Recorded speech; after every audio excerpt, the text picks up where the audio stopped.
बिहार विधानसभा चुनाव से पहले महागठबंधन में हलचल काफी तेज है, क्योंकि जहां महागठबंधन में शामिल सभी घटक दल चुनाव के दौरान ज्यादा से ज्यादा सीटों पर चुनाव लड़ने की ख्वाहिश रख रहे, वहीं महागठबंधन में सीट बंटवारे से पहले आरजेडी नेता तेजस्वी यादव ने कहा है कि इस बार बिहार की सभी 243 विधानसभा सीटों पर तेजस्वी यादव अकेले चुनाव लड़ेगा। अब तेजस्वी संघर्ष करेगा, अतः मेरी आपसे अपील है कि आप मेरे नाम पर ही वोट करें, क्योंकि तेजस्वी बिहार को आगे ले जाने के लिए काम करेगा। ऐसे में इस सरकार को उखाड़ फेंकने के लिए हम सभी को एक साथ काम करना चाहिए।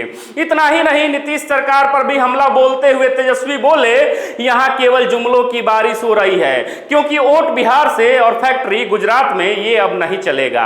अब हमारी सरकार ही रोजगार पर काम करेगी।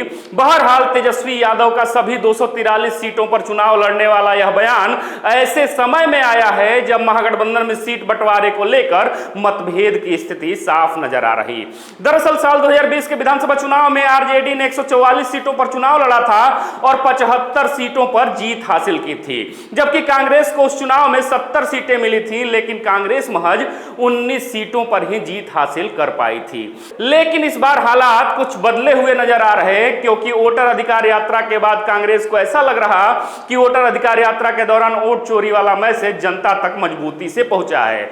अतः इस यात्रा से राहुल गांधी और कांग्रेस की स्थिति इस चुनाव में मजबूत हुई है। इसके अलावा हेमंत सोरेन की पार्टी झारखंड मुक्ति मोर्चा और पशुपति पारस की लोक जनशक्ति पार्टी भी इस बार महागठबंधन के साथ है।